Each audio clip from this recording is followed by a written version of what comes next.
الحمد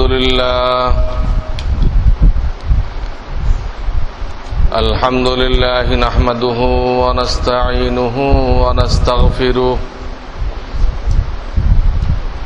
ونؤمن به ونتوكل عليه ونعوذ بالله من شرور أنفسنا ومن سيئات أعمالنا من يهده الله فلا مضل له ومن يضلل فلا هادي له ونشهد أن لا إله إلا الله وحده لا شريك له ونشهد أن سيدنا ومولانا محمدا عبده ورسوله صلى الله تعالى عليه وعلى آله وأصحابه وبارك وسلم أما بعد فأعوذ بالله من الشيطان الرجيم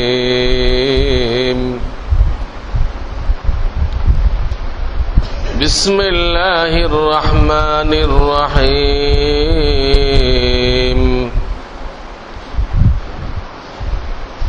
إن الدين عند الله الإسلام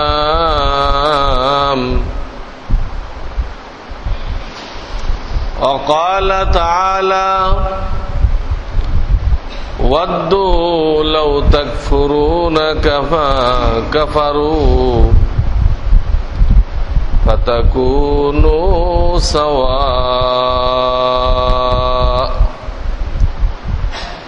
فلا تتخذوا منهم أولياء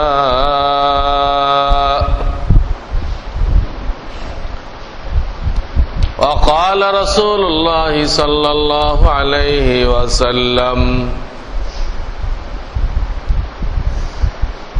إذا سئل متى الساعة يا رسول الله قال إذا وسد الأمر إلى غير أهله فانتظر الساعة وقال أيضا اتخذ الناس رؤوسا جهالا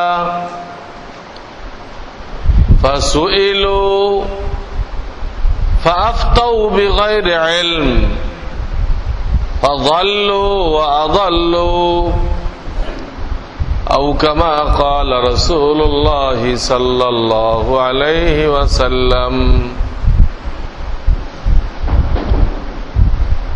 बुजुर्गान मोहतरम अल्लाह रब्बुल आलमीन एक मास रोजा एवं ताराबी पढ़ार परे आमादेरके ईद उल फितर আদায় করার তৌফিক দান করেছেন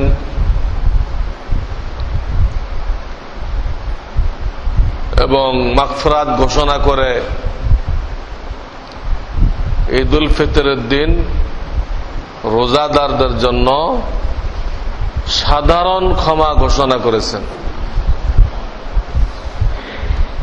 ওটাই ঈদের মূল জিনিস। আল্লাহ যদি কাউকে মাগফিরাত নসিব করেন তো এটা হলো ঈদ, এটা হলো খুশি। এখন তো চরম মূর্খতার কারণে ঈদের অর্থ হয়ে গেছে গুনাহের সাইলাব। ঈদ মানে গুনাহের সাইলাব প্রবাহিত করতে হবে। হ্যাঁ, যুবক যুবতী সব রাস্তায় নেমে আসবে, যত রকম অন্যায়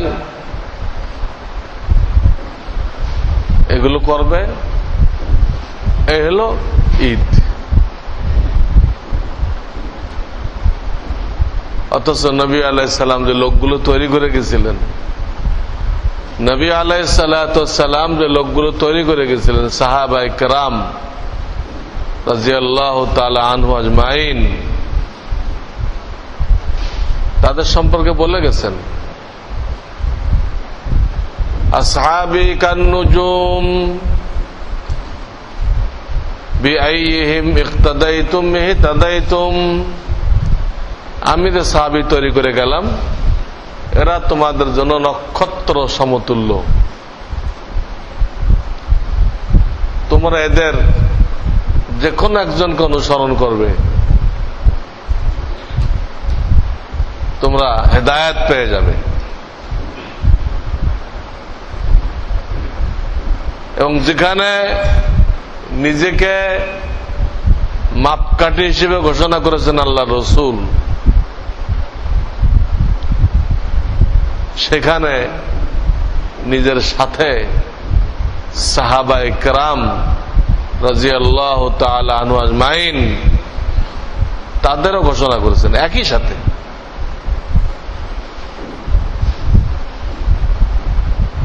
যখন তিনি বললেন যে বনি ইসরাইল ৭২ ফেরকা হয়ে গেছিল, আমার উম্মত ৭৩ ফেরকা হবে, এর একটা জান্নাতি হবে, ৭২টা জাহান্নামী হবে। তো সাহাবায়ে কেরাম জানতে চাইলেন ওই একটা কারা। জাহান্নামীদের ব্যাখ্যা চাইলেন না, জান্নাতীদের ব্যাখ্যা চাইলেন। জাহান্নামীদের ব্যাখ্যা ওনারা দরকার মনে করেন নাই, কারণ তাদের তো জাহান্নামে যাওয়ার দরকার নেই। তো এটা জেনে সময় নষ্ট করে লাভ কি? সইটা জানি, ওইটার উপরে কায়েম থাকি। ওই প্রশ্নের জবাবে নবী আলাইহিস সালাম বললেন, মা আনা আলাইহি ওয়া আসহাবী, আমি এবং আমার সাহাবায়ে কেরাম যে তরিকার উপর আছে, এই তরিকা যারা গ্রহণ করবে তারা জান্নাতি, এরা জান্নাতি। পরিষ্কার বলে দিলেন। এখন তো ইসলামের নামে কত ফেরকা যে বেরোয়েছে। তারা সাহাবায়ে কেরাম তো দূরের কথা, তার মধ্যে 4 জন বিশেষ, তাদেরকেও মানতেছে না। সাহাবায়ে কেরাম তো দূরের কথা, যে 4 জন বিশেষ, পুরা উম্মতের মধ্যে 4 জন শ্রেষ্ঠ, 4 খলিফা, এদেরকেও মানতেছে না। যাদের সম্পর্কে নবী আলাইহিস সালাম বিশেষভাবে বলে গেছেন, আলাইকুম বিসুন্নতি ওয়া সুন্নাতিল খুলাফাইর রাশিদিন আল মাহদিন। স্পষ্ট বলে গেছেন। সব সাহাবীর কথা বলছেন, বিশেষ করে 4 জন, এদেরকেও মানতেছে না। যেমন তারা পড়ে গেল 20 রাকাত তারাবি, এরা কথা 20 রাকাত জায়েজ নেই, 8 রাকাত হবে। তাহলে খোলাফায়ে রাশিদিন বুঝলো না, ওমর বুঝলো না রাদিয়াল্লাহু আনহু, উসমান বুঝলো না, আলী বুঝলেন না। কেমন কথা? খোলাফায়ে রাশিদিন বুঝলো না তারাবি কয় রাকাত, এরা আহলুল হাদিস নাম দিয়ে সব বুঝে ফেলছে তারাবি 8 রাকাত। এই খলিফারা বোঝে নাই কেন? আর তাদের নাম বিশেষভাবে আল্লাহ রাসূল বলে গেলেন কেন? কত বড় একটা গলত নাম দিয়েছে তারা। সম্পূর্ণ গলত নাম। আহলুস সুন্নাহ নাম হইতে পারে, আহলুল হাদিস নাম হবে না। আমি আপনাদেরকে বারবার বলেছি, হাদিস সাগর, হাদিস সাগর। এর মধ্যে যত হাদিস রহিত হয়ে গেছে, যা আমল করা জায়েজ নেই, ওইটাও সাগরে আছে। যেগুলো রসুলের সাথে খাস, কোন ব্যক্তির সাথে খাস, ওইটাও আছে। রসুলের সাথে খাস, আপনার আমার জন্য আমল করা জায়েজ নেই, ওটাও সাগরের মধ্যে আছে।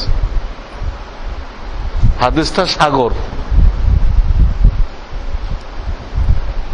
প্রত্যেকে বাছনি করে একটা অংশ, যেটা রাসূলুল্লাহ সাল্লাল্লাহু আলাইহি সাল্লাম আপনাকে আমাকে করার জন্য নির্দেশ দিয়েছেন, ওই সাগরের একটা পার্ট। এই পার্টের নাম হলো সুন্নাত। হাদিসের একটা পার্টের নাম হলো সুন্নাত। এজন্য আহলে সুন্নাত নাম হইতে পারে, আহলুল হাদিস নাম হইতে পারে না, এটা গুমরাহি। প্রত্যেকটা সুন্নাত হাদিসে আছে, কিন্তু প্রত্যেকটা হাদিস আপনার আমার জন্য সুন্নাত না। প্রত্যেকটা সুন্নাত এটা হাদিস, ওটাও হাদিসে আছে, কিন্তু প্রত্যেকটা হাদিস কি না, সুন্নাত না। আল্লাহ রসুল সাল্লাল্লাহু আলাইহি সাল্লাম 11টা বিবাহ করলেন, এটা হাদিসে আছে, কিন্তু এই হাদিসকে আপনি সুন্নাত বলতে পারবেন? এই হাদিসকে আপনি সুন্নাত বলতে পারবেন? তাহলে উম্মতের জন্য একসাথে 11টা বিবি রাখা যায় যাবে?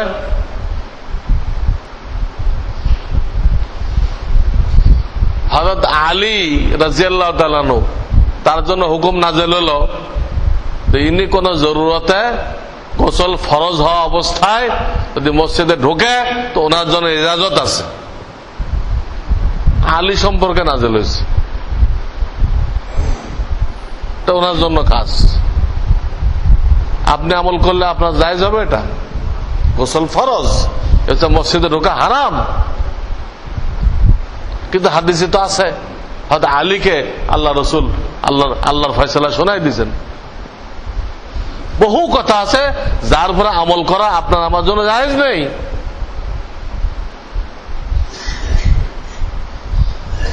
এক জামানায় নামাজে কথা বলা হয়তো, ওটা হাদিসে আছে,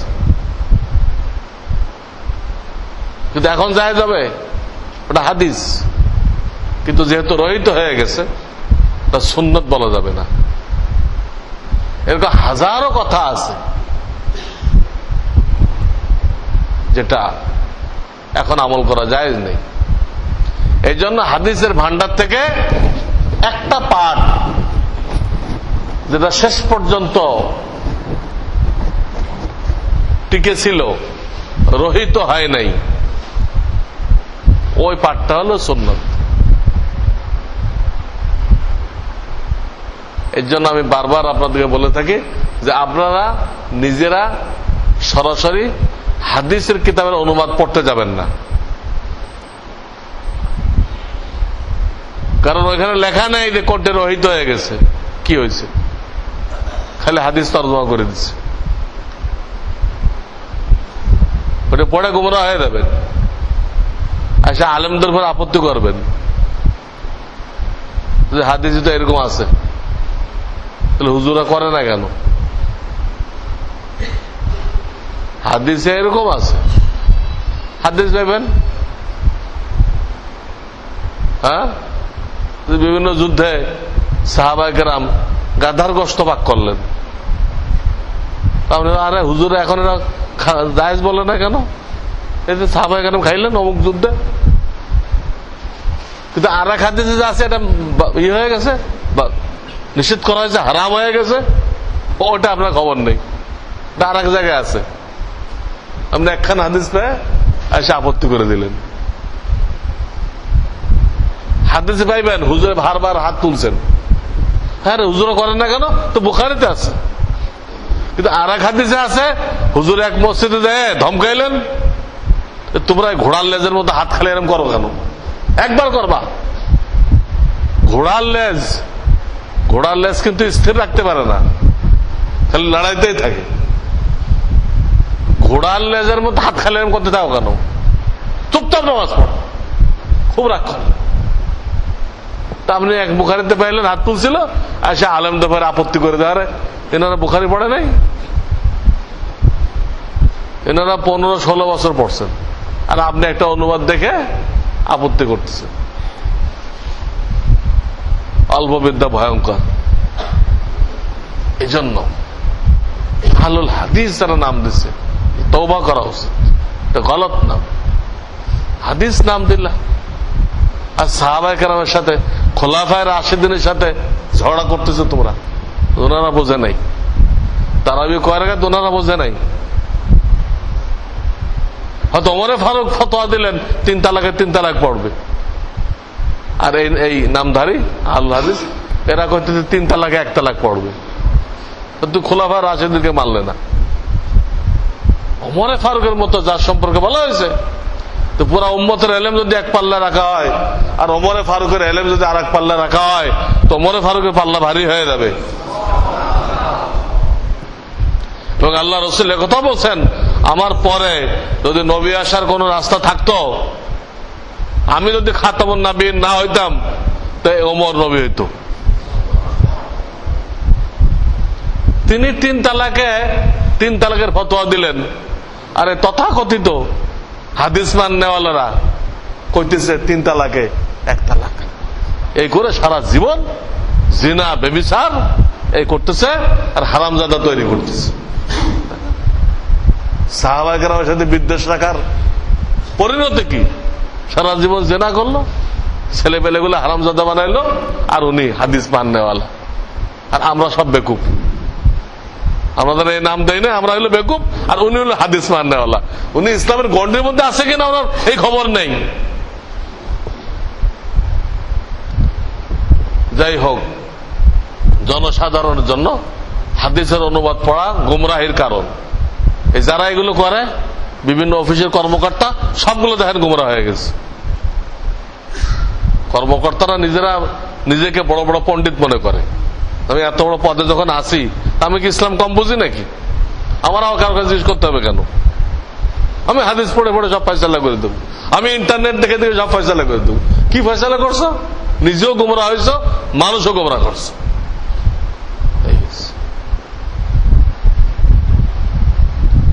মারাত্মক জিনিস। তো বলতেছিলাম, সাহাবায়ে কেরামকে আল্লাহ রাসূল সাল্লাল্লাহু আলাইহি ওয়াসাল্লাম সত্যের মাপকাঠি ঘোষণা করেছেন। আল্লাহ রাসূলও বলেছেন, আল্লাহও বলেছেন।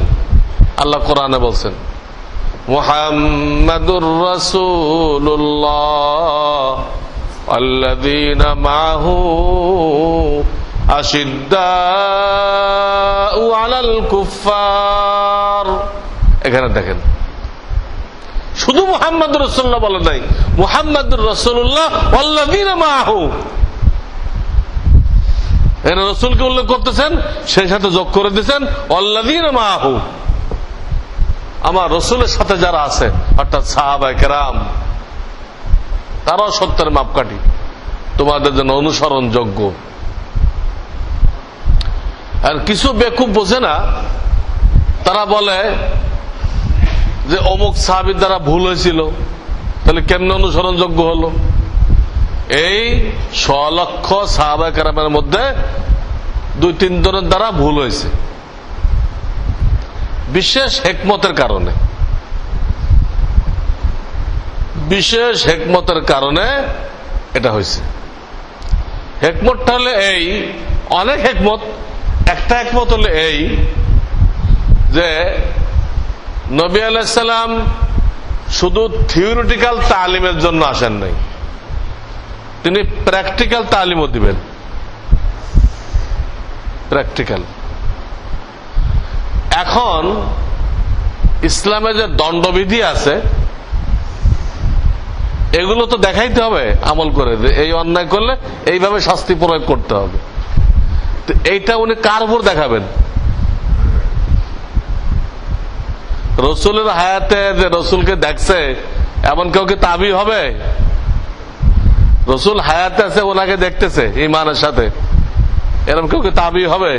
তাদেরকে ওর জন্য পেশ করা হবে। রসুলকে যারা ইমানের সাথে দেখছে, চাই 1 সেকেন্ডের জন্য দেখুক, সবই তো সাহাবী। দণ্ডবিধি দেখানোর জন্য তো তাবি আনা যেতেছে না, কাকে আনতে হবে? সাহাবীকে আনতে হবে। এই জন্য ওটা দেখানোর জন্য আল্লাহর পক্ষ থেকে এটা ঘটানো হয়েছে। কোন সাহাবীর হাত কাটা হয়েছে, কোন সাহাবীকে সঙ্গে সার করা হয়েছে, পাথর মারা হয়েছে। একটা কারণেই হুজুরের প্র্যাকটিক্যাল দেখানো তার দায়িত্ব। যেন নামাজ ফরজ হলো, শুধু বললেন না নামাজ পড়ো, তিনি নামাজ দেখাই দিলেন। তিনি উজু করে উজু দেখাই দিলেন। প্রত্যেকটা জিনিস তিনি প্র্যাকটিক্যাল দেখাই দিচ্ছেন। তো দণ্ডবিধিও দেখাই দিচ্ছেন। একটা হিকমতেই হুজুরে প্র্যাকটিক্যাল দেখাই দেওয়ার জন্য দুনিয়াতে আসছেন। শুধু হুকুম হাকাম জানাইতে হলে হুজুরের আসার দরকার ছিল না। আল্লাহ কোরআন নাযিল করে দিতেন, ঘুমিতে উঠে সবাই মাথার কাছে এক এক জিলদ কোরআন শরীফ পাইত। কিন্তু এটা আল্লাহ করেন নাই। এখন প্রেস আল্লাহ যা সুন্দর করে ছাপে, এর থেকে 1000 গুণ ভালো কোরআন শরীফ আল্লাহ মানুষের মাথার কাছে দিয়ে দিতে পারতেন, করেন নাই। ও তো দেখাইতে হবে তো, নামাজ কেমনে, রোজা কেমনে, হজ কেমনে, যাকাত কেমনে, বাপ মায়ের খেদমত কেমনে, বিবির সাথে আচরণ কেমনে, ভাই বোনের সাথে আচরণ কেমনে, প্রতিবেশীর সাথে আচরণ কেমনে, জীবজন্তুর সাথে আচরণ কেমনে, সব দেখাই দিতে হবে। এই জন্য হুজুরকে পাঠাচ্ছেন। এই জন্য কোন ফেরেশতাকে নবী বানায় নাই। ফেরেশতা এগুলো পারবে না, তার তো খাওয়ারই দরকার নেই, তো খাওয়া দেখাইবে কেমনে? তার তো ল্যাট্রিন যাওয়ার দরকার নেই, সেটা দেখাইবে কেমনে? তার তো বিবির দরকার নেই, তো বিবির সাথে আচরণ দেখাইবে কেমনে? ফেরেশতা এগুলো কিচ্ছু দরকার নেই। এই জন্য আমাদের থেকে নিয়েছেন, মানুষের থেকে। যারা বলে নূরের তৈরি, এটা গুমরাহের মধ্যে আছে। নূরের তৈরি তো ফেরেশতা হয়ে যাবে।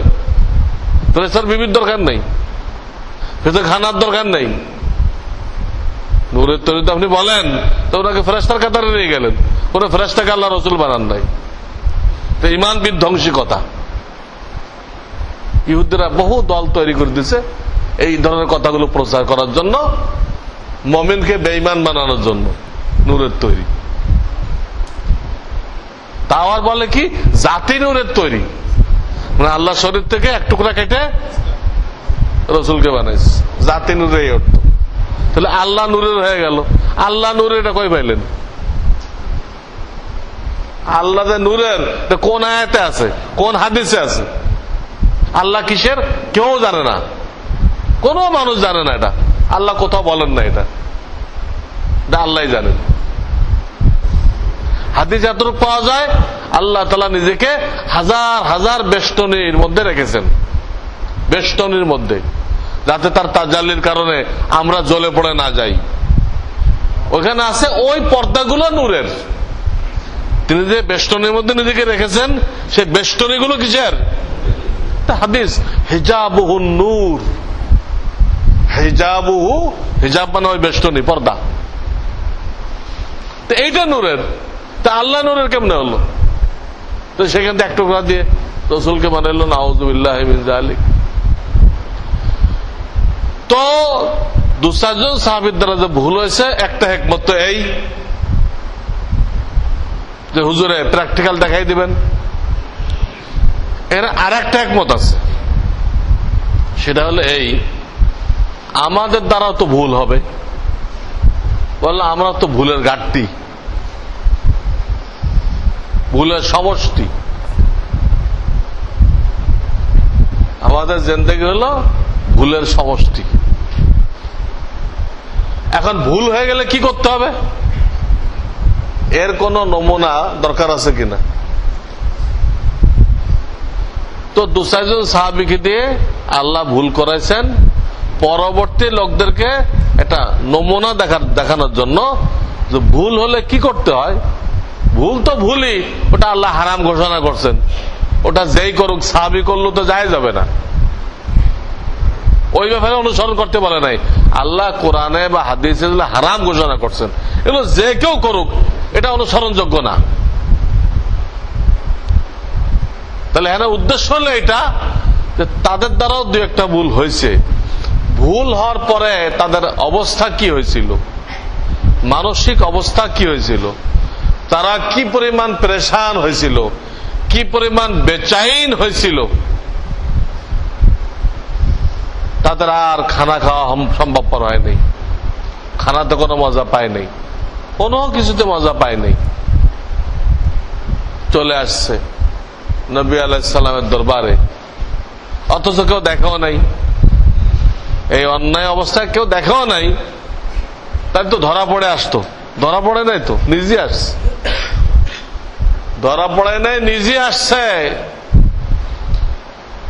এসে বলতেছে তাহিরনি ইয়া রাসূলুল্লাহ, তাহিরনি ইয়া রাসূলুল্লাহ, হুজুর আমি ভুল করে ফেলছি, আমাকে পাক পবিত্র করেন, আমার উপর আল্লাহর বিধান জারি করেন, করে আমাকে পাক করেন, আমার তো আর দুনিয়া ভালো লাগতেছে না।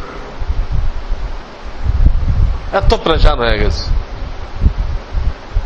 আমরা তো গুনাহ করা মানে ঘুমাইতেও পারি, খানাও খাইতে পারি, সব করতে পারি, কোনো সমস্যা হইতেছে না। আমাদের তো ওই জাহান্নামের কোনো ধারণাও নেই, আল্লাহর অসন্তুষ্টিতে কিরকম কোনো ধারণাই নেই। এখন তো কাল পত্রিকায় দেখলাম একজন ডিআইজি সংবাদ সম্মেলন করে বলে দিছে যে এই সমস্ত অপরাধ এখন মুড়ি মুড়কির মতো হয়ে গেছে। দু চারজন কিশোর কিশোরী মিলে একটা অন্যায় করতেছে, এটা মোবাইলের ভিতরে দিয়ে দিচ্ছে, ছড়াই দিচ্ছে। গুনাহকে এমন ভাবে ছড়াইতেছে যে মুড়ি মুড়কির থেকেও এটা হালকা হয়ে গেছে। কাজে অচিরেই গজব নাজেল হবে, ভূমিকম্প হবে এবং সব মারা দিতে হবে। কিয়ামতের আলামত। জমিন এক পর্যায়ে আর গুনার ভার সহ্য করতে পারে না, এত গুনাহ হয়ে যায়। এক তো জমিন প্রত্যেকদিন ঘোষণা করতেছে, জমিন প্রত্যেকদিন ঘোষণা করতেছে তুমি কি করতেছো খেয়াল করে করো,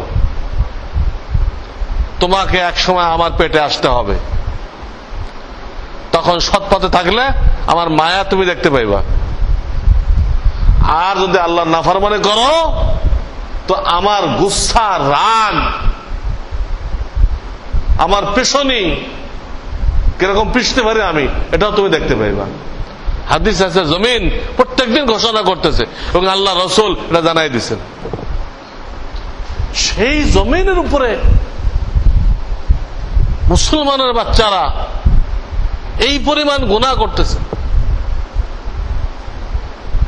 এই পরিমাণ গুনাহ করতেছে, অকল্পনীয়।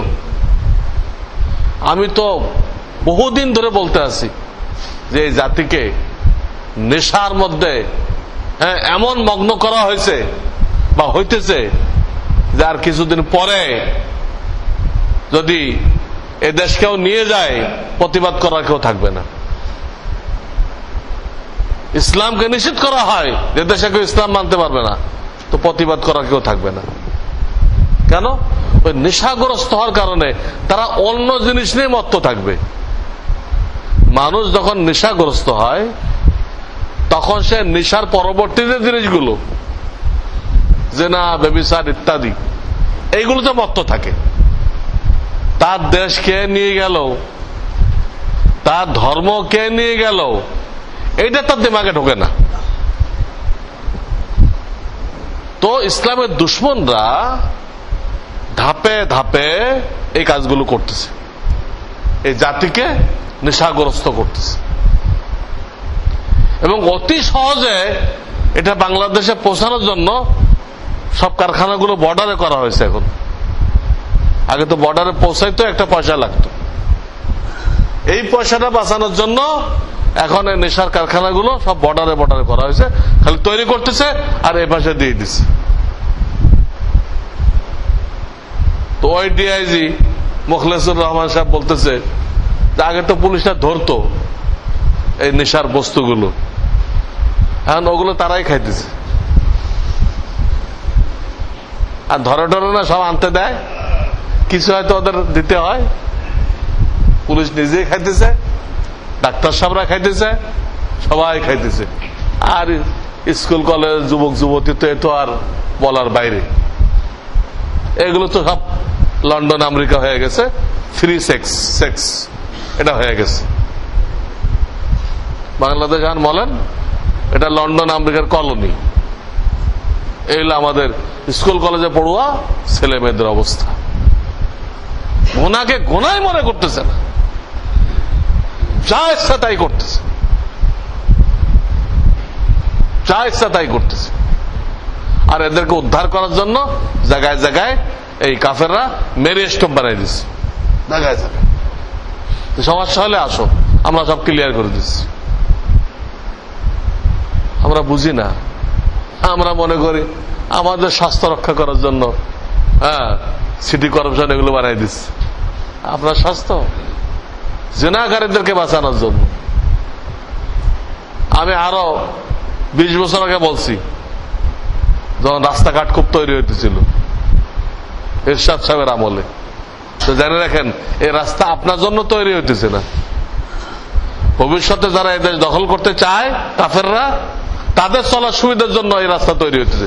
20 বছর আগে বলছি আমি। প্রত্যেকদিন আমাদের কথা বাস্তবতা সামনে আসতেছে। হিসাব করেন কখন ছিল এরশাদ সাহেব, সেই সময় বলছি আমি। 20 বছরের বেশি হইতে পারে। এই কথাটা প্রত্যেকদিন সত্যায়িত হইতেছে, যেগুলো আপনার জন্য না। কে আর রাস্তা করতেছে, অমুক রাস্তা করতেছে, কার জন্য করতেছে? সব কাফেরদের সুবিধার জন্য, তাদের টার্গেট বাস্তবায়ন করার জন্য করা হইতেছে প্রত্যেকটা জিনিস। আমি শুরুতে একটা আয়াত পড়ছি, আজকে খুতবা শুরুতে আয়াত পড়েছি। ওয়াদ্দু লাউ তাকফুরুনা কামা কাফারু। কাফেররা সবসময় কামনা করে, সর্বক্ষণে কামনা করে। কি কামনা করে? লাউ তাকফুরুনা, তোমরাও কাফের হয়ে যাও, তোমরাও কাফের হয়ে যাও। কামা কাফারু, যেমন তারা কাফের হয়ে গেছে। তারা যেমন কাফের আছে, তোমরাও কাফের হয়ে যাও। ফাতাকুনু সাওয়া, তখন সব তোমরা সমান হয়ে যাবে। তারা চায় সব সমান হয়ে যাক, আমরাও কাফের, এরাও কাফের। হ্যাঁ, এক লোকের পিঠ কুজা ছিল, বাঁকা পিঠ। তো তাকে জিজ্ঞেস করা হলো যে তুমি কি চাও, তোমার পিঠটা সোজা হয়ে যাক, অন্য মানুষের মতো ভালো মানুষের মতো, এটা চাও, না পুরা পৃথিবীর মানুষের পিঠ তোমার মতো হয়ে যাক এটা চাও? তার মনে কোনটা চায়? বললো আমার মনে চায় পুরা পৃথিবীর মানুষের পিঠটা আমার মতো হয়ে যেত, তাহলে আমি খুব খুশি হইতাম। এইটা চাইলো না যে বাঁকা পিঠ হল আমি একা, আমারটা সোজা হয়ে যেত, এটা সহজ ছিল। এটা সে চায় নাই, কিন্তু তাকে জিজ্ঞেস করা হয়েছে, সে চাইছে গোটা পৃথিবীর মানুষের পিঠ তার মতো এরকম রুকুর মতো বাঁকা হয়ে দেখ। এখানে এরকম কাফেররা ঈমান আনলে হয়ে যেত, তারাও শান্তি পাইতো, তারাও শান্তি পাইতো। তো কাফেররা তা চাইতেছে না। তারা ঈমান এনে আল্লাহকে রাজি খুশি করুক, তারা চাইতেছে না। তারা চাইতেছে মুসলমানরা মূর্তি পূজা করুক। এই জন্য বাঙালি সংস্কৃতির নামে মুসলমানদেরকে পূজায় লাগাই দেওয়া হয়েছে। বাদশাহ আকবরের সেই দিন ইলাহি, বাদশাহ আকবর এইভাবে মুসলমানদেরকে কাফের বানাইতে চাইছিল, কিন্তু মুজাদ্দিদ আল-ফিসানির কারণে তার মিশন ব্যর্থ হয়ে গেছিল। ওই দিন ইলাহি বাদশাহ আকবরের আজ পর্যন্ত জারি আছে, এখন আরো বাড়তেছে। বিভিন্ন পূজাগুলোকে বাঙালি সংস্কৃতি নাম দিয়ে এটা মুসলমানদের ছেলেদেরকে করানো হইতেছে। হিন্দুরা নিজেরাই স্বীকার করছে, তো মুসলমানরা যে আমাদের পূজাতে না আসে, তারা আমাদের পূজা জমে না। স্বীকার করছে। এই জন্য তারা চায় যে মুসলমানরা পূজা করুক, মুসলমানরা বেঈমান হয়ে যাক। কোরআনে আল্লাহ বলে দিচ্ছেন, কোরআনের আয়াত সূরা নিসা, সূরা নিসার মধ্যে কোরআনের আয়াতে বলে দেওয়া হয়েছে কাফেররা সর্বক্ষণ চায় তোমরা কাফের হয়ে যাও, সব সমান হয়ে যাও। ফালা তাত্তাখিযু মিনহুম আউলিয়া, ওই আয়াতের শেষে বলতে খবরদার ওদের সাথে বন্ধুত্ব করো না, ওদেরকে বন্ধু মনে করো না, তোমার কল্যাণ করে দিবে, তোমার উন্নতিতে সহযোগিতা করো না, কখনো মনে করো না। তারা যা কিছু করো তার নিয়ত থাকবে এটা, বাহ্যিক ভাবে কিছু দেখাইতে পারে কিন্তু তার টার্গেট ওঠে না। টার্গেট তোমার ঈমান নষ্ট করা, তোমাকে বেঈমান বানানো অতি কৌশলে।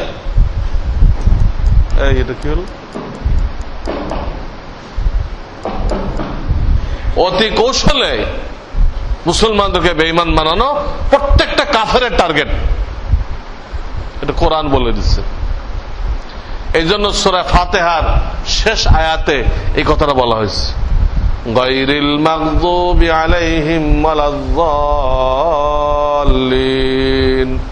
আল্লাহ এই যত কাফের আছে এদের রাস্তায় আমাদেরকে যাইতে দিও না, আমরা যেন এদেরকে অনুসরণ না করি। এই সূরা ফাতিহার শেষ আয়াত। যারা পুরস্কার প্রাপ্ত নবী এবং সাহাবায়ে কেরাম তাদের রাস্তা আমাদেরকে চালাও। আগের আয়াতে বলা হয়েছে নবী এবং সাহাবায়ে কেরামের রাস্তায় চালাও, আর শেষ আয়াতে বলা হয়েছে যারা কাফের, যারা অভিশপ্ত, যারা পথভ্রষ্ট, আল্লাহ এদের রাস্তায় আমাকে নিও না। কিন্তু এখন আমরা নিজেরা ইচ্ছা করে তাদের রাস্তায় যাইতেছি, তাহলে এই দোয়া কি কাজে লাগবে? প্রত্যেক দিন আপনি ফরজ আর সুন্নত মিলে 32 রাকাত নামাজ পড়তেছেন,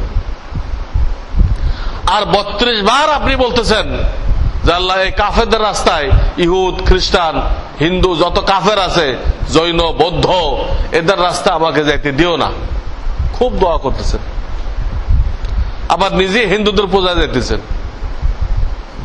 নিজে খ্রিস্টানদের লেবাস পড়তেছেন, নিজে নিজের চেহারাকে খ্রিস্টানদের মতো বানাইতেছে, কাফেরদের মতো বানাইতেছে, নিজে টাই কিনে আনতেছে,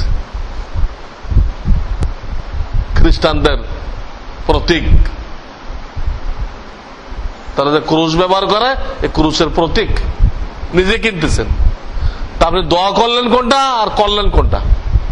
এই ব্যক্তির দোয়া কবুল হবে?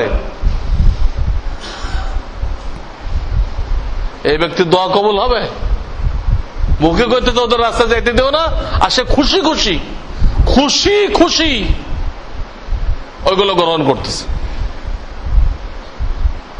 কারণ নিজের ঘরের ভিতরে সুন্নত তরিকায় দস্তরখান বিছায় খাওয়া যায় না, এতে খানা হবে না। কিন্তু কার ঘরে পাইবেন আপনি? ফ্লোরে বসে দস্তরখান বিছায় নবীজির তরিকায় কার ঘরে পাইবেন? ইল্লা মাশাআল্লাহ কেউ থাকলে থাকতে পারে।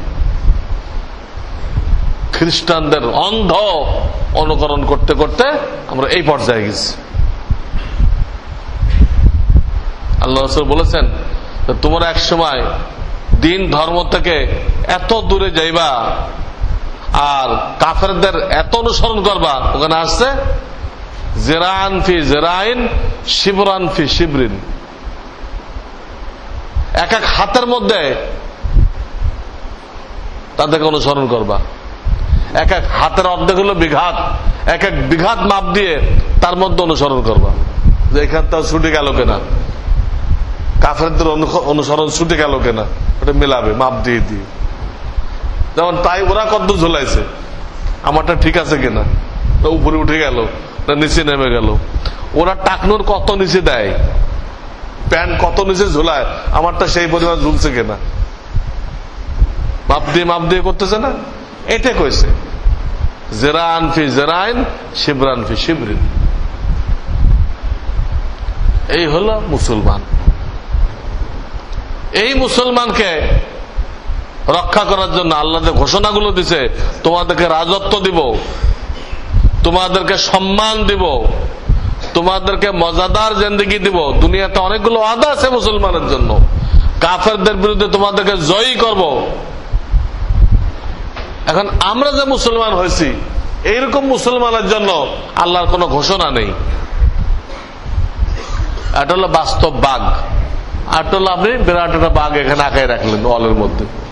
এই দুটোকে এক জিনিস নাকি? বাস্তব বাঘ আর ওয়ালের মধ্যে একটা বাঘ আঁকাইছেন, বিশাল রয়্যাল বেঙ্গল টাইগার। ও তো পোলাবান যে ধরবে এটারে,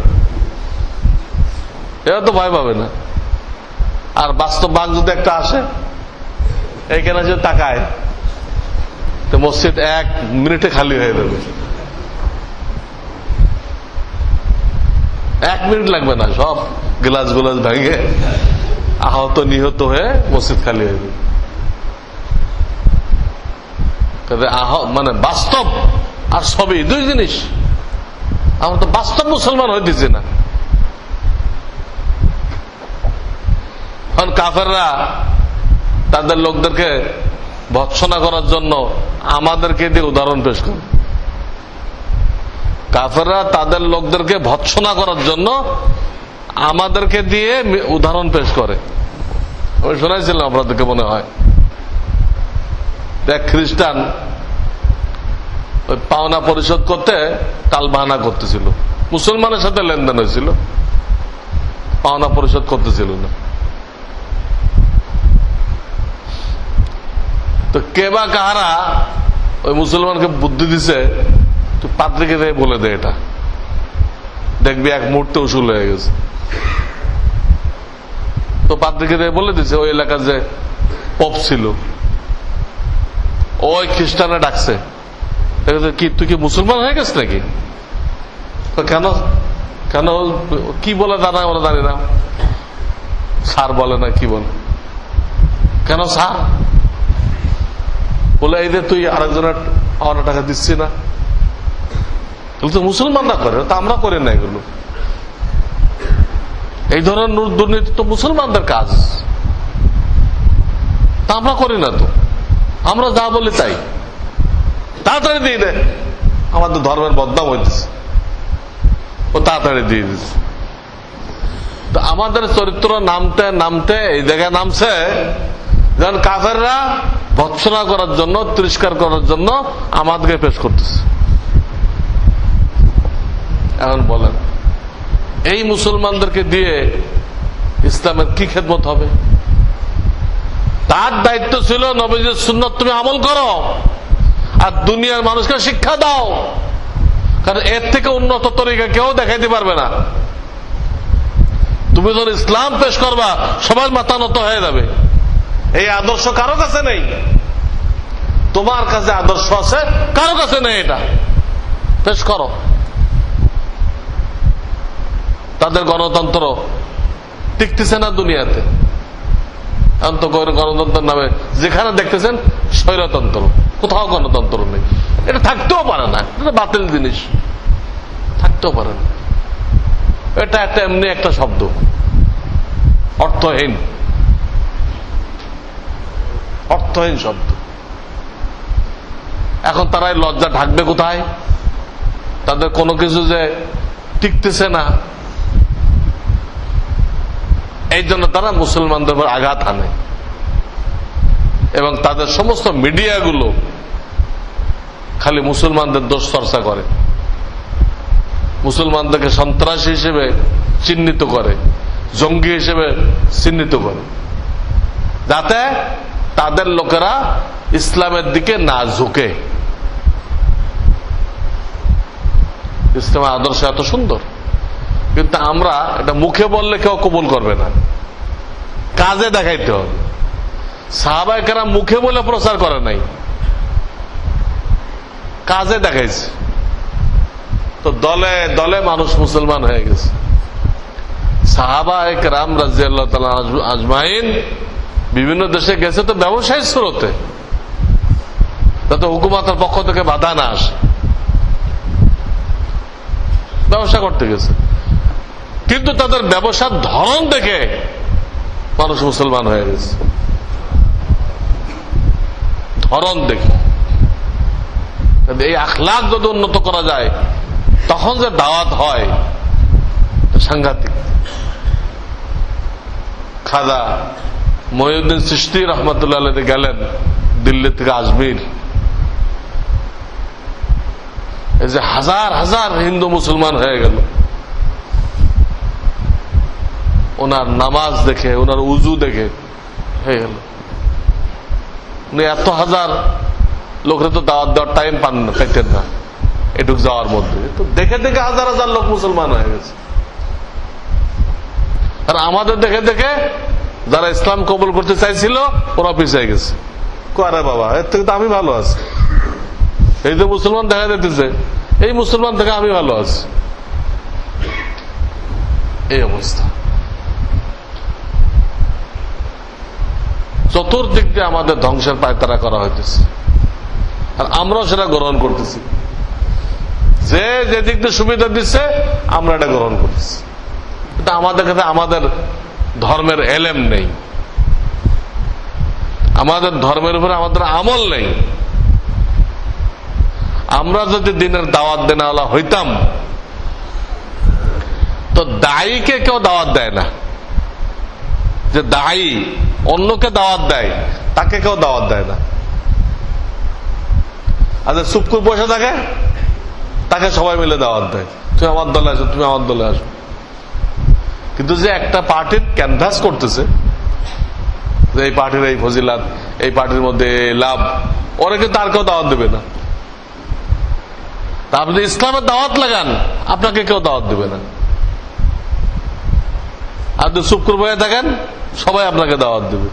হিন্দুরা কয়ে হিন্দু হও, ইহুদিরা কয়ে ইহুদি হও, খ্রিস্টানরা কয়ে খ্রিস্টান হও। ফাঁকা ময়দান পাইছে, বাস দাওয়াত দিচ্ছে। এই দাওয়াতের মাধ্যমে আমরাও গোমরা হইতেছি। এই স্কুল কলেজে কো এডুকেশন, গার্মেন্টস, এই জাতীয় কতগুলো জিনিস দ্বারা প্রথম আমাদের মেয়েদেরকে রাস্তায় নামাইছে, পর্দা হটাই দিছে। কো এডুকেশন, গার্মেন্টস, সরকারি চাকরি সব কাফেররা করাইছে, কিন্তু প্রলোভন দিয়ে দিয়ে কিছু সুবিধা দিয়ে দিয়ে এগুলো করাইছে। আমাদের মেয়েরা সব নেমে গেছে। এরপর তাদেরকে বিভিন্ন অন্যায়ের ভিতরে লিপ্ত করার জন্য বিভিন্ন উপকরণ সাপ্লাই দিছে, টেলিভিশন, ভিসিআর, বিভিন্ন ম্যাগাজিন, পর্ন সিডি, এসব দিয়ে দিয়ে অন্যায়ের তালিম দিছে। এরপরে জন্ম নিয়ন্ত্রণের ব্যবস্থা, এগুলো তাকে সামাজিক নিন্দা থেকে সেভ করার জন্য বিদেশওয়ালারা কোটি কোটি টাকা দিয়ে এগুলো সবার হাতের নাগালে পৌঁছাই দিচ্ছে। এরপরও কোনো সমস্যা হয়ে গেলে তার জন্য মোড়ে মোড়ে এই হাসপাতাল বানাই দিচ্ছে। সবকিছুর মধ্যে সমস্যা হয়ে যায়, এর একটা ব্যবস্থা রাখছে। দেখেন কিভাবে চরিত্রকে ধ্বংস করছে, কিভাবে জাতিকে নেশাগ্রস্ত করছে, পুরা নেশায় মত্ত হয়ে গেছে। এর ভবিষ্যৎ কি? কোনো মেধা থাকবে না, দেশ চালানোর মতো কোনো মেধা এই জাতির মধ্যে থাকবে না, দেশের দরদ থাকবে না, ইসলামের আঘাত করলে বলার কেউ থাকবে না। কিয়ামতের আলামত, মানুষ বড় বড় জাহেলদেরকে ইমাম বানাই নিবে। কিয়ামত একটা আলামতের মধ্যে লিখছে ইত্তাখাযান নাসু রুউসান জুহালা, জাহেলদেরকে ইমাম বানানো হবে। ফাসইলু, এবার তাদের কাছে প্রশ্ন করা হবে। ফাআফতাউ বিগাইরি ইলম, তার এলেম না থাকা সত্ত্বেও সে প্রশ্নের জবাব দিবে। বলা উচিত ছিল এই ব্যাপারে আমার কাছে এলেম নেই, এটা সে স্বীকার করবে না, সে জবাব দিবে। দল্লু আদল্লু, ও গুমরা হবে, জাতিকেও গুমরা করবে। তো এগুলো হইতেছে না, বড় বড় জাহেলদেরকে ইমাম মানানো হইতেছে না। হ্যাঁ, ঈদের নামাজে তাকবীর দিতে ভুলে গেছে বা দেয় নাই, আল্লাহ জানে। এখন যখন লুকমা দিল লোকেরা, তাহলে কি করা উচিত ছিল? যখন কেরাত শুরু করে দিছে, এখন আর তাকবীর দেওয়ার টাইম নেই, এখন তাকবীর দেওয়ার টাইম নেই, এখন কেরাত চালাই দিত।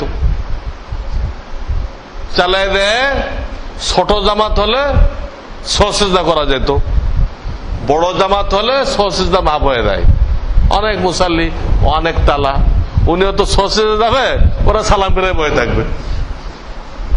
উনি সসিজদা যাবে, ওরা বুঝতে পারবে, ওরা বলছে সালাম হয়ে গেছে, ওরা সালাম ফিরে বয়ে রয়েছে। ও যদি আল্লাহ আকবার আল্লাহ আকবার চলতে আছে, লাগবে মারামারি। এরকম জায়গা হলে সেখানে সসিজদা মাপ শরিয়াতে আল্লাহ প্রত্যেকটা জায়গায় ঠিক যা বান্দার জন্য ঠিক ওইটা করে দিচ্ছেন। বান্দার জন্য কোনটা উচিত এটা আল্লাহ করে দিচ্ছেন। যখন কেউ ভুলে গেল তখন মাসলা কি? মাসআলা হলো এই, তুমি আর তাকবীর দেওয়ার দরকার নেই, চালাই যাও, নামাজ চালাই যাও। যে ছোট জামাত হলে সহযোগিতা করো, এই ছোট জামাত অল্প কিছু লোক, আর বড় জামাত হলে মাফ। কোন অবস্থাতে নামাজ ছেড়ে দেওয়ার কোন অবকাশ নেই, কোন ছেলে খেলা না তো। নামাজ শুরু করে ছেড়ে দেওয়ার কোন অনুমতি নেই। একটা তো নামাজ ভেঙে গেছে, সেটা অন্য কথা, কোন কারণে নামাজ ভেঙে যেতে পারে। হ্যাঁ, এমন তেলাওয়াত করছে নামাজই ভেঙে গেছে, এটা ভিন্ন কথা। নামাজ ভেঙে গেলে তো ছেড়ে দিতে হবে নামাজ। কিন্তু ভাঙে নাই, আমি ইচ্ছা করে ভেঙে দিলাম, তাহলে আল্লাহ সহজতা কি জন্য রাখছে? তো এটাই কইতো সব জায়গায়, আচ্ছা সমস্যা আছে, কি করো, ছেড়ে দাও, দিয়ে গোড়াতে আবার শুরু করো। হ্যাঁ, আল্লাহ আল্লাহ বলে আবার এলাম করে, তো সহজতার দরকার ছিল না। যেখানে প্যাঁচ লাগতো ওখানে নামাজ ছেড়ে দিয়ে আবার গোড়াতে শুরু করতো। তাহলে আল্লাহ সহজতা রাখছে কেন? ভাঙ্গা জায়েজ নেই কোরআনের এই আয়াতের কারণে। ওয়ালা তুবতিলু আমালাকুম, যে আমল শুরু করবা তা নষ্ট করবা না। ওয়ালা তুবতিলু আমালাকুম, কোরআনের আয়াত, ছেড়ে দেওয়া জায়েজ নেই। কিন্তু বিচারে এলেম না থাকার দরুন সে কি করলো? ছেড়ে দিল, দিয়ে ফেরতে শুরু করছে। এলেম থাকতো এই কাজটা করতো না। এই হলো কিয়ামতের আলামত।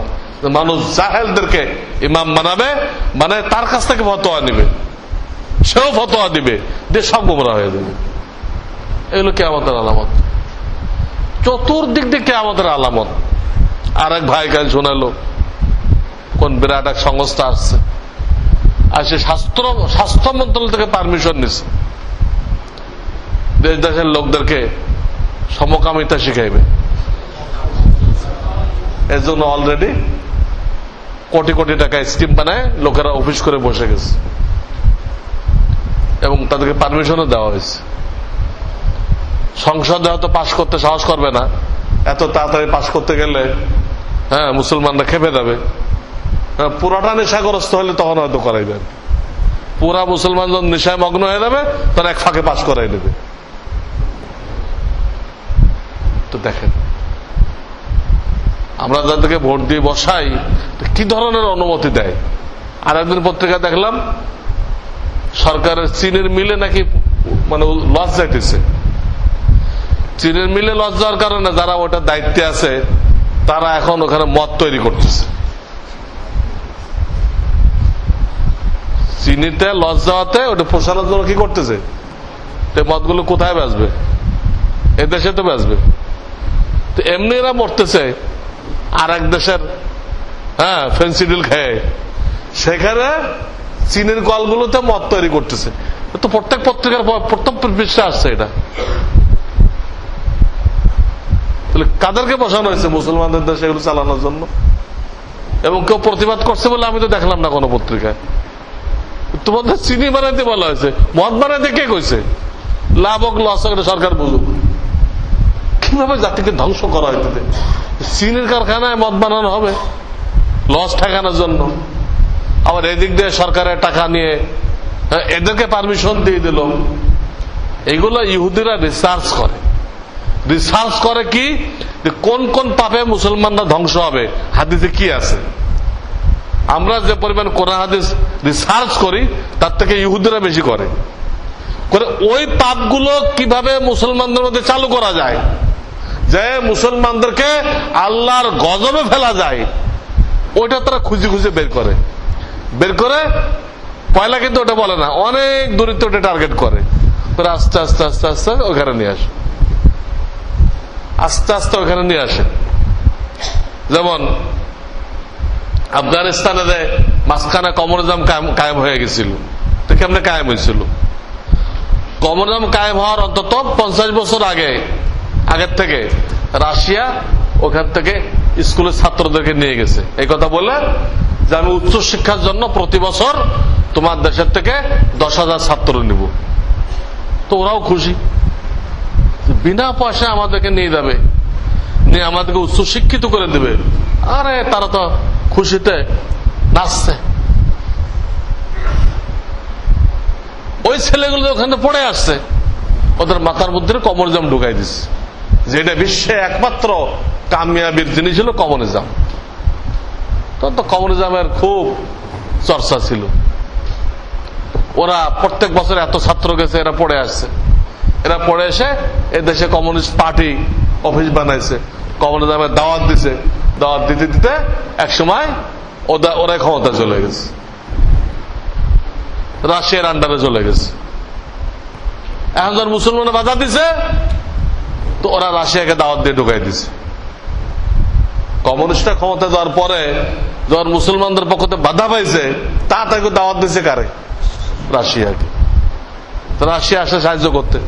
আচ্ছা 10 বছর যুদ্ধ করছে, যুদ্ধ করে পরে কোন কুলকিনারা পায় নাই, কুত্তা পেটা খায় পরে ভেঙে গেছে।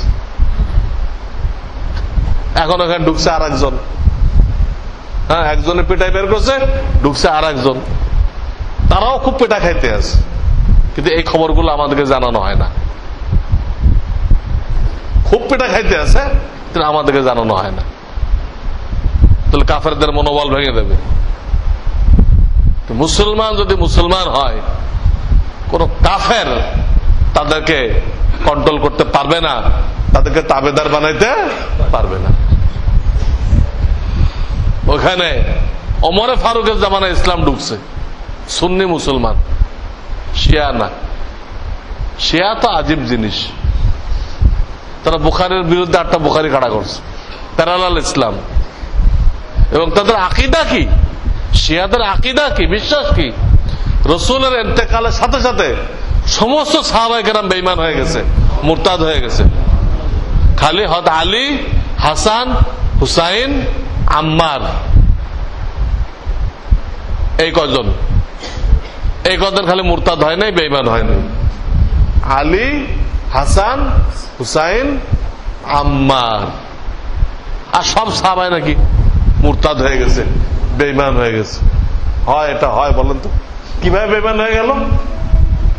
কিভাবে বেঈমান হলো? এলো শিয়াদের আকীদা। এরা সুন্নি মুসলমান, এই জন্য এদেরকে কেউ কন্ট্রোল করতে পারে নাই, যে আসছে হে মরছে। এইরকম মুসলমান যদি হইতে পারে, কোন কাফের তাদেরকে গোলাম বানাইতে পারবে না। তা আমি বয়ানের খোলাসা এটা, চতুর্দিক দিয়ে আমাদেরকে আল্লাহর আযাব গজবে ফেলা হইতেছে। এই নেশা, এই বেপরদা, এই সমকামিতার অফিস বানায় বসে গেছে, এগুলো দাওয়াত দিচ্ছে। এই অবস্থায় যদি আমরা ইসলামকে মজবুত করে না ধরি, উলামায়ে কেরামের সাথে না জুড়ি এবং দাওয়াতের কাজ না করি, তাহলে আমাদের নাজাতের আর রাস্তা নেই। রাস্তা এটাই, উলামায়ে কেরামের সাথে জুড়তে হবে এবং দায়ী হইতে হবে। আমি একটু আগে বলছি, দায়ীকে কেউ দাওয়াত দেয় না। দায়ী মানে দাওয়াত দেনেওয়ালা, আরবিতে বলে দায়ী। মুসলমান যদি দায়ী হয়, দাওয়াত দেনেওয়ালা, কেউ দাওয়াত দেবে না তাকে। কিন্তু আমরা চুপ করে বসে রয়েছি, সবাই আমাদেরকে দাওয়াত দিচ্ছে। এটা হবে না। আল্লাহ রাসূল প্রত্যেকটা মুসলমানকে দায়ী বানাই দিয়ে গেছেন। তিনি এই পর্যন্ত বলে গেছেন যে তুমি আমার একটা সুন্নত জানো, ওই একটা দাওয়াত দাও। বেশি জানো না, একটা জানো, ওই একটা দাওয়াত দাও। তাহলে কি বোঝা গেল? আলেম হওয়া লাগবে দাওয়াত দিতে গেলে? একটা জানলে কি আলেম হয়? একটা সুন্নত জানলে আলেম হয় সে, তো তাকে তো হুজুরে দাওয়াত মাফ করে দিলেন না, তুমি একটাই জানো আর কি দাওয়াত দেবা, এটা বলেন নাই? ওই একটা নিয়ে তারে দাওয়াতের দায়িত্ব পালন করতে গেছেন। এমন আছি, নিজে আমল করা একটা দায়িত্ব, দাওয়াত দেওয়ার একটা দায়িত্ব। কিতাবে এটা নিয়েও বহাস করছে, একটা লোক এই মুহূর্তে দাড়ি রাখে না, এখন তৌফিক হয় নাই তার, সে মুন্ডায়, নিজে অন্যায়ের ভিতর আছে, হারাম কাজ করতেছে, তখন কি তার দায়িত্ব থাকবে অন্য যাদের দাড়ি নেই তাদেরকে দাওয়াত দেওয়ার? এই দায়িত্ব থাকবে কিনা? এটা কিতাবে লম্বা চড়া বহাস আছে, বলতেছে তখনও তার এই দায়িত্ব থাকবে। নিজে দাড়ি রাখা একটা দায়িত্ব, অন্যকে দাড়ি রাখার দাওয়াত দেওয়া প্রত্যেকটা মুসলমানের উপরে আর একটা দায়িত্ব। একটা দায়িত্ব পালন করে না দেখে আর একটা দায়িত্ব মাফ হবে না, তাকে বলা হবে দাওয়াত দিতে থাকো, ওটা অসুবিধা নেই, তোমার দাওয়াত দাও। আর তুমি কি করো? তুমি দাড়িটা রাখতে চেষ্টা করো। একটা নামাজ পড়তেছে না, এই মুহূর্তেও তার দায়িত্ব আছে একটা, অন্যকে নামাজের দাওয়াত দাও। এটা বলা হবে মিয়া তুমি পড়ো না, কিসের দাওয়াত দিচ্ছ মিয়া? তোমার দাওয়াতের দেওয়ার দরকার নেই, পড়ার দরকার নেই, এটা বলা হবে না। দাওয়াত দিতে থাকো আর তুমিও নামাজে হইতে চেষ্টা করো। বেনামাজির উপর একটা দায়িত্ব, এটা তুমি নামাজ শুরু করো, এটা একটা দায়িত্ব, এবং ওই অবস্থায় তুমি অন্যকে নামাজের দাওয়াত দাও, এটা একটা দায়িত্ব। এই দাওয়াতের কাজ যদি আমরা করি আর ওলামাদের সাথে মহব্বত পয়দা করি, তাহলে আমি যে কঠিন পরিস্থিতি বললাম যে ভূমিকম্প আসবে, হাদিস অনুযায়ী ভূমিকম্প আসবে, আমরা সব মরে যাবো, ধ্বংস হয়ে যাবো, এই অবস্থা সামনে। এর থেকে বাঁচতে হলে বা আরো কোনো আযাব আসতে পারে, আরো কোনো গজব আসতে পারে, বিরাট একটা বন্যা হয়ে গেল, ঢাকা শহর পানির তলে চলে গেল, বা ওই বৈজ্ঞানিকরা যেটা কইতেছে যে বাংলাদেশ সাগরের তলে চলে যাবে, সাগরের তলা নাকি উঁচা হয়ে যেতেছে, আর পানিটা কোথায় যাবে? এই পানি সব নাকি বাংলাদেশের খান থেকে। এটা যদি হয়ে যায়, আর কোনটা আল্লাহ গজব দিবে আল্লাহ জানে। তো এই আযাব গজবতে বাঁচার একটাই রাস্তা, আল্লাহর দিকে ফিরে আসা। যে আল্লাহ এগুলো করতেছে তার দিকে ফিরে আসতে হবে। এই বুঝটা আমাদের বড়দের নেই, কিন্তু এই বুঝটা নাবালেগ বাচ্চাদের, শিশুদের আছে। এই বুঝটা আমাদের নেই, কিন্তু কার আছে? 1 বছরের শিশুর আছে। মা যদি মারতে লাগে তা আর একদিক দৌড় দেয় না, মাকে যায় দৌড়াইতে হয়, তো মা আর মারতে পারে না, দয়া হয়ে যায়। মা মারতে লাগলে মাকে ধরে, এটা আমাদের মাথায় আসে না যে আল্লাহ আযাব দিচ্ছে, আল্লাহকে ধরি, তো আযাব বন্ধ হয়ে যায়। আর কোন রাস্তা নেই। পরিস্থিতি আমি সংক্ষেপে বলে দিলাম কি পরিস্থিতি। এই ডিআইজি সাহেব আমি এতদিন যা কইছি উনি সব বলে দিচ্ছেন। আমি 20 বছর ধরে যা কইতে আছি উনি সব কালকে বলে দিচ্ছেন, কালকের পত্রিকায়, সব বাস্তব।